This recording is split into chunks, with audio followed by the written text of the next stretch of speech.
Chemistry में। Hello student, आज हम लोग पढ़ेंगे आपका रसायन विज्ञान यानी केमिस्ट्री का नेक्स्ट टॉपिक है लवण, साल्ट जिसे कहा जाता है। लवण के प्रकार, अम्लीय लवण, क्षारीय लवण, उदासीन और रासायनिक अपक्रिया, लवण के उपयोग और प्रीवियस क्वेश्चन को हल करेंगे। प्रीवियस सेट आपका जो है यहाँ से आपके 1 या 2 नंबर क्वेश्चन कहीं ना कहीं सारे एग्जाम में आ जाता है, तो हम लोग बिना देरी किए हल करते हैं। इससे हमारा अम्ल, क्षार और लवण ये वाला टॉपिक पूरा कंप्लीट हो जाएगा। तो पहले हम पूरे टॉपिक को अच्छे से पढ़ेंगे और लास्ट में प्रीवियस ईयर क्वेश्चन भी कवर करेंगे। तो चलिए बिना देरी किए हुए वीडियो को शुरू करते हैं। तो चलिए वीडियो की शुरुआत करते हैं। तो सबसे पहले देखते हैं कि लवण होता क्या है। तो एक अम्ल तथा एक क्षार की अभिक्रिया को उदासीनीकरण की अभिक्रिया कहा जाता है, न्यूट्रलाइजेशन रिएक्शन कहा जाता है, और इसके फलस्वरूप ही हमें लवण तथा जल मिलता है। तो क्या होता है कि जब हम अम्ल तथा क्षार की अभिक्रिया कराते हैं ना, जिसे न्यूट्रलाइजेशन रिएक्शन कहा जाता है, तब हमें लवण तथा जल मिलता है। जैसे आप देख रहे हैं कि HCl क्या है, एसिड है यानी कि अम्ल है, और NaOH यानी कि सोडियम हाइड्रोक्साइड क्या है, ये क्षार है। तो जब अम्ल और क्षार की आपस में क्रिया कराई जाएगी तो हमें क्या मिलेगा, तो हमें लवण और जल मिलेगा। तो इस इक्वेशन में हमें NaCl यानी कि साधारण नमक मिलेगा और इसी के साथ में H2O जल मिलेगा। तो जब भी अम्ल तथा क्षार की अभिक्रिया कराई जाएगी, ये पूछा गया है इस अभिक्रिया को क्या कहते हैं, तो इसे उदासीनीकरण की अभिक्रिया कहते हैं, और इसके फलस्वरूप हमें लवण तथा जल मिलेगा। तो अम्ल एवं क्षार की परस्पर अभिक्रिया जो कि उदासीनीकरण अभिक्रिया है, इसे उत्पन्न यौगिक को क्या कहा जाता है, तो इसे उत्पन्न यौगिक को या इसे उत्पन्न पदार्थ को लवण कहा जाता है। और लवण एक आयनिक यौगिक है जो विपरीत आवेशों आयनों के समूहों से निर्मित होता है। तो धनात्मक आवेश वाले आयन धनायन तथा ऋणात्मक आवेश वाले आयन ऋणायन कहलाते हैं, यानी कि जिसके ऊपर पॉजिटिव चार्ज होता है उसे धनायन कहा जाता है और जिसके ऊपर नेगेटिव चार्ज होता है उसे ऋणायन कहा जाता है। तो जो लवण है ना, लवण में दोनों प्रकार के आयनों का संयोजन होता है, यानी कि दोनों प्रकार के आयन का कॉम्बिनेशन होता है, धनावेश एवं ऋणावेश। तो इसमें धनावेश एवं ऋणावेश दोनों का संतुलन होता है और लवण का शुद्ध आवेश देखा जाए तो शून्य हो जाएगा, यानी कि इस पर पॉजिटिव और नेगेटिव दोनों चार्ज का कॉम्बिनेशन होता है और नेट रिजल्ट देखा जाए तो इसका जो आवेश है वो शून्य हो जाता है। जैसे आप देखेंगे कि जो उदासीनीकरण की अभिक्रिया होती है, जब हम अम्ल की क्षार से अभिक्रिया कराते हैं तो हमें जल और लवण मिलता है। जैसे ये समीकरण है कि हाइड्रोक्लोरिक अम्ल जो कि अम्ल है और पोटेशियम हाइड्रोक्साइड ये क्षार है, जब इन दोनों की आपस में क्रिया कराई जाएगी तो एक तो हमें जल मिलेगा, उसको अलग कर दो, और दूसरा क्या मिलेगा, लवण मिलेगा। तो लवण आप देखेंगे जो कि पोटेशियम क्लोराइड है, इसमें जो पोटेशियम है उसके ऊपर पॉजिटिव चार्ज होगा और जो क्लोराइड है उसके ऊपर नेगेटिव चार्ज होगा। तो जो लवण है ना, इसमें दोनों प्रकार के आयनों का संयोजन इस प्रकार से होता है कि धनावेश एवं ऋणावेश दोनों संतुलन में होते हैं।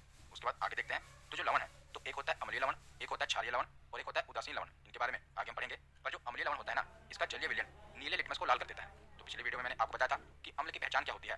तो अम्ल की पहचान होती है कि ये नीले लिटमस पेपर को लाल कर देता है, और क्षार की पहचान क्या होती है कि ये लाल लिटमस पेपर को नीला कर देता है। इसी प्रकार जो अम्लीय लवण होता है ना, इसका जलीय घोल नीले लिटमस को लाल कर देगा, और जो क्षारीय लवण होता है इसका जलीय विलयन लाल लिटमस को नीला कर देता है। और तीसरा है न्यूट्रल सोल्ट यानी कि उदासीन लवण। तो इसका जलीय विलयन लिटमस पर कोई प्रभाव नहीं डालता। तो पीएच स्केल से आपको पता चल जाता है कि कोई विलयन अम्ल है, क्षार है या उदासीन है। तो अगर किसी भी विलयन की जो पीएच रेंज है 0 से लेकर 6 तक आएगी ना, उसकी पीएच वैल्यू, तो वो अम्ल होगा। अगर उसकी पीएच वैल्यू 7 होगी तो वो विलयन न्यूट्रल होगा यानी कि उदासीन होगा, और अगर उस विलयन की पीएच वैल्यू 8 से लेकर 14 तक होगी तो विलयन क्षारीय होगा।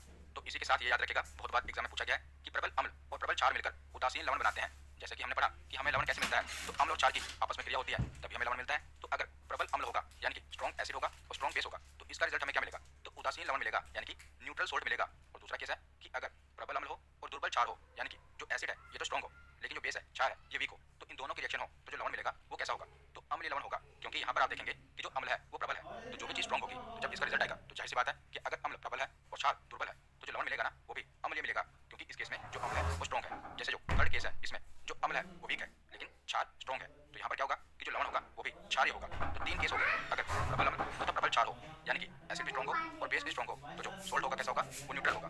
दूसरा केस है कि अगर एसिड स्ट्रॉन्ग हो और जो क्षार है वो दुर्बल यानी वीक हो, तो जो लवण होगा वो अम्लीय होगा क्योंकि जो एसिड है स्ट्रॉन्ग है। तीसरा केस है कि एसिड वीक हो और जो क्षार है वो स्ट्रॉन्ग हो, तो यहाँ पर क्या होगा, क्षार स्ट्रॉन्ग है तो जो लवण होगा वो भी क्षारीय होगा। तो 3 केस हैं जो कि आसान है, आपको याद रखना। उसके बाद आगे हम लवणों के प्रकार देख लेते हैं, सोल्ट के टाइप्स देख लेते हैं। तो पहला प्रकार है सामान्य लवण, नॉर्मल सोल्ट। तो ऐसे लवण जिनमें H+ यानी कि हाइड्रोजन प्लस या OH- आयंस नहीं होते उन्हें सामान्य लवण कहा जाता है। तो साधारण शब्दों में आपको बताऊं तो जिसमें आपको H या OH ना देखने को मिले तो वो नॉर्मल सोल्ट होगा। जैसे NaCl सोडियम क्लोराइड, इसमें आपको H या OH नहीं देखने को मिल रहा तो ये क्या होगा, ये नॉर्मल सोल्ट होगा। दूसरा गया है Na2SO4, इसमें भी आपको H या OH नहीं देखने को मिल रहा, दोनों आयंस देखने को नहीं मिल रहे, तो ये भी नॉर्मल सोल्ट होगा। तीसरा है CaSO4, इसमें भी आपको ना H देखने को मिल रहा है ना OH, तो ये भी सामान्य लवण होगा। तो सीधी सी बात है, ऐसे लवण जिनमें H+ या OH- आयंस नहीं होते उन्हें सामान्य लवण कहा जाता है। दूसरा प्रकार है अम्लीय लवण। तो प्रबल अम्ल तथा दुर्बल क्षार की अभिक्रिया से उत्पन्न लवण अम्लीय लवण कहलाते हैं, जो कि हमने पीछे पढ़ा, और इनका पीएच मान भी 7 से कम होगा तभी तो कोई विलयन अम्ल होता है, और इनमें H+ आयंस होते हैं। तो अम्ल और क्षार वाली वीडियो में मैंने आपको बताया था कि जो अम्ल होते हैं इनमें H+ आयंस होते हैं और जो क्षार होते हैं उनमें OH- आयंस होते हैं। तो अम्लीय लवण में क्या होगा, H+ आयंस होंगे। तो जब भी आपको कोई केमिकल फॉर्मूला देखने को मिले जिसमें H हो यानी हाइड्रोजन हो तो जान लीजिए वो अम्लीय लवण है। जैसे सोडियम बाइकार्बोनेट, इसका केमिकल फॉर्मूला क्या है, NaHCO3, तो इसमें H है, ये क्या होगा, ये अम्लीय लवण होगा। दूसरा फॉर्मूला देखिए, मोनोसोडियम फास्फेट NaH3PO4, तो इसमें भी H है, हाइड्रोजन है, तो ये भी अम्लीय लवण होगा। तो क्षारीय लवण, तो दुर्बल अम्ल तथा प्रबल क्षारक की अभिक्रिया से जो उत्पन्न लवण होता है ये क्षारीय लवण कहलाता है। इसमें आप देखेंगे कि जो क्षार है वो स्ट्रॉन्ग है, इसलिए इसका रिजल्ट आप देख रहे हैं कि जो लवण है वो क्षारीय है और इनका पीएच मान 7 से अधिक होगा, तभी तो ये क्षारीय लवण है। और इनमें OH माइनस आयंस होते हैं। जैसे आप इसके उदाहरण देखिए तो उदाहरण में आप देखेंगे कि जो भी केमिकल फॉर्मूला होगा उसमें आपको OH देखने को मिलेगा। जैसे पहला उदाहरण है मैग्नीशियम क्लोराइड हाइड्रोक्साइड, इसका फॉर्मूला क्या है MgOHCl। तो यहाँ पर आपको OH देखने को मिल रहा है, तो जब भी आपको OH देखने को मिले तो क्षारीय लवण होगा, अगर H देखने को मिले तो कौन सा लवण होगा, तो वो अम्लीय लवण होगा। जैसे दूसरा उदाहरण है जिंक क्लोराइड हाइड्रोक्साइड, इसका फॉर्मूला क्या है ZnOHCl, तो इसमें भी OH है तो ये भी क्षारीय लवण होगा। तीसरा उदाहरण है कैल्शियम हाइड्रोक्सी क्लोराइड, इसमें भी आपको OH देखने को मिल रहा है तो ये भी क्षारीय लवण होगा। तो क्षारीय लवण कौन सा होगा, जिनमें OH माइनस आयंस होंगे। इसके बाद है उदासीन लवण, तो प्रबल अम्ल तथा प्रबल क्षार अभिक्रिया से उत्पन्न लवण उदासीन लवण कहलाते हैं और इनका पीएच मान कितना होता है, तो कोई भी विलयन अगर न्यूट्रल होगा तो उसकी पीएच वैल्यू 7 होगी।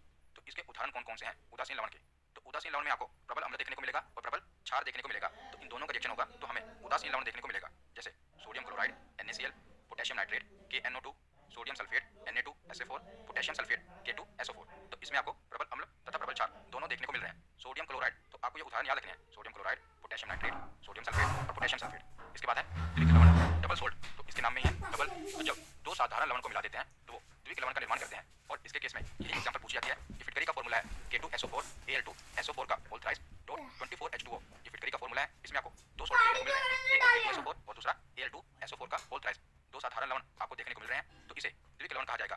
तो यही एग्जांपल पूछी भी जाती है, जब भी एग्जाम में द्विक लवण का क्वेश्चन आएगा तो फिटकरी का फॉर्मूला ही पूछा जाता है, तो ये आप याद रखिएगा। इसके बाद है जटिल लवण यानी कि कॉम्प्लेक्स सोल्ट, तो ये लवण जल में बहुत ही कम घुलनशील होते हैं और इनकी संरचना बहुत ही कॉम्प्लेक्स होती है। तो इन्हें हम कैसे पहचानेंगे, तो इन्हें पहचानने का तरीका बहुत ही आसान है। जब भी आपको ये वाली ब्रैकेट, जिसे बड़ी ब्रैकेट कहते हैं, ये देखने को मिल जाए तब आप जान लीजिए कि जटिल लवण है। जैसे आप उदाहरण देख रहे हैं, दो एग्जांपल है। पहले एग्जांपल में भी आपको AgNa आप देख रहे हैं, Na से पहले ये वाली ब्रैकेट आपको देखने को मिल रही है बड़ी ब्रैकेट। तो जब भी आपको बड़ी ब्रैकेट देखने को मिल जाए तब आप जान लीजिए कि कौन सा लवण होगा, ये जटिल लवण होगा। जैसे दूसरे उदाहरण में भी आप देखिए, इसमें भी आपको बड़ी ब्रैकेट देखने को मिल रही है ना, तो ये कौन सा सोल्ट होगा, तो ये कॉम्प्लेक्स सोल्ट होगा।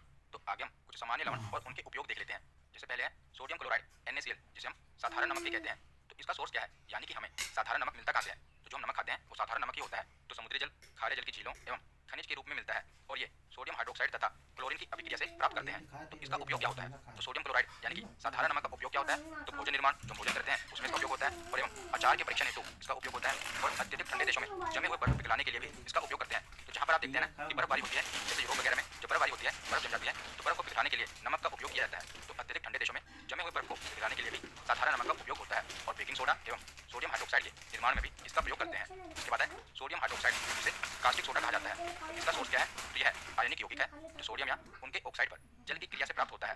तो इसका उपयोग किसमें होता है, कास्टिक सोडे का, तो सोडियम लवण में कागज के निर्माण के लिए लकड़ी की लुगदी बनाने और ऑक्साइड आइसोलेट शोधन में भी इसका उपयोग होता है और औद्योगिक सफाई अभिकर्ता के रूप में भी कास्टिक सोडे का उपयोग होता है। इसके बाद आगे है सोडियम कार्बोनेट अथवा धावन सोडा। तो इसका सोर्स क्या है, ये कहाँ से मिलता है, तो शुद्ध सोडियम कार्बोनेट श्वेत एवं गंधहीन चूर्ण होता है जो कि वायु से नमी की अवशोषण करता है और जो इसका स्वाद होता है वो तीखा खारा होता है और यह जल में क्षारीय विलयन होता है। तो इसका उपयोग क्या है, तो कांच, कागज, साबुन एवं बोरक्स निर्माण में इसका उपयोग होता है। ईंट निर्माण उद्योग में आद्रक अभिकर्ता यानी कि वेटिंग एजेंट के रूप में इसका उपयोग होता है। जल की स्थायी कठोरता के उपचार में इसका उपयोग होता है और जो हम टूथपेस्ट करते हैं ना, तो जो हम टूथपेस्ट करते हैं उसमें जो झाग बनती है, तो झाग अभिकर्ता यानी कि फोमिंग एजेंट के रूप में भी इसका उपयोग होता है। जो टूथपेस्ट होता है उसमें जो झाग बनती है इसके कारण बनती है, सोडियम कार्बोनेट के कारण बनती है। उसके बाद आगे है सोडियम बाइकार्बोनेट, जिसे सोडियम हाइड्रोजन कार्बोनेट भी कहते हैं और इसी को बेकिंग सोडा भी कहा जाता है। तो यह श्वेत यानी कि सफेद द्रव्यदार ठोस है जो कि प्राय बारीक चूर्ण जैसा दिखाई देता है। तो इसका उपयोग किसमें होता है, तो अग्निशामक में यानी कि फायर एक्सटिंग्विशर में, भोजन निर्माण में खमीर अभिकर्ता के रूप में, लिविंग एजेंट के रूप में और जो ब्रेड और बन आदि सेंके हुए खाद्य पदार्थ होते हैं ना उसमें भी सोडियम बाइकार्बोनेट का उपयोग होता है। इसके बाद है कैल्शियम हाइपोक्लोराइड, जिसे ब्लीचिंग पाउडर या व्यंजक चूर्ण कहते हैं। तो यह कार्बनिक पदार्थों एवं धातुओं से दूर ठंडे एवं शुष्क स्थानों पर रखा जाता है और इसका उपयोग किसमें होता है, तो व्यंजक चूर्ण या ब्लीचिंग पाउडर का उपयोग स्विमिंग पूल को स्वच्छ करने में, पेयजल के कीटाणु रोधन में यानी कि पीने के पानी में कीटाणुनाशक के रूप में। तीसरा उपयोग है कागज ब्लीचिंग एजेंट के रूप में। चौथा उपयोग है क्लोरोफॉर्म तथा ना सिकुड़ने वाले ऊन के निर्माण में इसका उपयोग होता है, इसका ब्लीचिंग पाउडर या व्यंजक चूर्ण का। इसके बाद है कैल्शियम सल्फेट हेमोहाइड्रेट, जिसे हम प्लास्टर ऑफ पेरिस कहते हैं।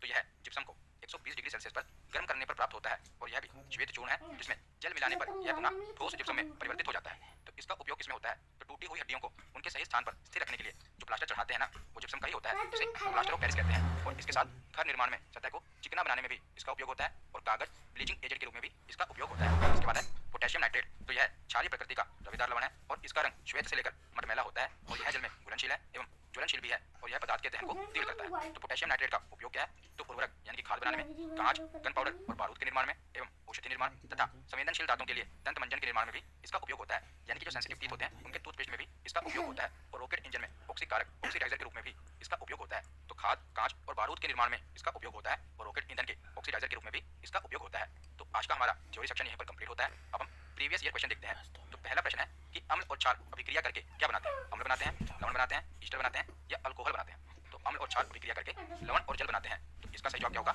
ऑप्शन बी, लवण। अगला प्रश्न है कि अम्ल क्षार के साथ अभिक्रिया करके लवण और जल बनाता है। इस अभिक्रिया को क्या कहते हैं? इस रिएक्शन को क्या कहते हैं? तो उदासीनीकरण यानी कि न्यूट्रलाइजेशन रिएक्शन कहते हैं। तो इसका सही जवाब क्या होगा? Option B. अगला प्रश्न है कि जटिल लवण कॉम्प्लेक्स सॉल्ट का उदाहरण कौन सा है? तो मैंने आपको बताया था कि जटिल लवण कैसे पहचानेंगे। तो जब भी आपको बड़ी ब्रैकेट देखने को मिल जाए तो वो लवण कौन सा होगा? तो कॉम्प्लेक्स सॉल्ट होगा। तो ऑप्शन में देखिए, तो तीनों ऑप्शन में आपको बड़ी ब्रैकेट देखने को मिल रही है। तो इसका सही जवाब क्या होगा? Option D. इनमें से सभी ये सभी जटिल लवण के उदाहरण हैं। तो ऑप्शन डी इसका सही जवाब है। अगला प्रश्न है कि क्षारीय लवण कौन सा है? क्षारीय लवण कौन सा होगा जिसमें OH माइनस आयन होगा यानी कि OH देखने को मिलेगा? तो ऑप्शन ए में आपको OH देखने को मिल रहा है, CaOH। तो इसका सही जवाब क्या होगा? ऑप्शन ए इसका सही जवाब होगा। अगला प्रश्न है कि प्रबल अम्ल और प्रबल क्षार के लवणों का pH मान होता है।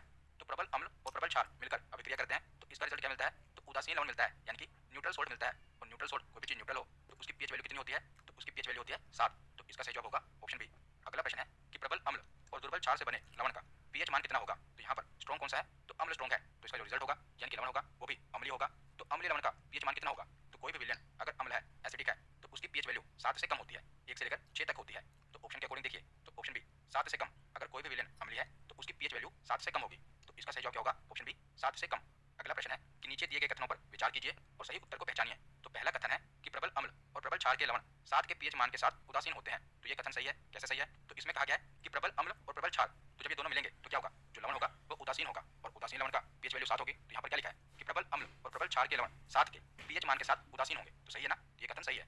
दूसरा कथन क्या है कि प्रबल अम्ल और दुर्बल क्षार के लवण अम्लीय होते हैं जिनका pH मान 7 से कम होता है। तो ये भी कथन सही है। यहाँ पर जो अम्ल है वो स्ट्रॉन्ग है, वो प्रबल है, तो जो लवण होगा वो भी अम्लीय होगा। तो यहाँ पर कहा भी गया है कि प्रबल अम्ल और दुर्बल क्षार के लवण अम्लीय होते हैं और अम्लीय का pH मान 7 से कम ही होता है, ये भी बताया गया है। तो ये कथन भी सही है। तो दोनों ही कथन सही है। तो ऑप्शन बी इसका सही जवाब होगा। अगला प्रश्न है कि टूटी हुई हड्डियों के संरक्षण हेतु प्लास्टर ऑफ पेरिस का उपयोग किया जाता है। यह क्या है? प्लास्टिक चूना है, कैल्शियम कार्बोनेट है, कैल्शियम ऑक्साइड है या जिप्सम है? तो जब हड्डी टूटती है और उसके ऊपर प्लास्टर चढ़ाया जाता है वो किस चीज का होता है? तो जिप्सम का होता है। तो ऑप्शन डी इसका सही जवाब है।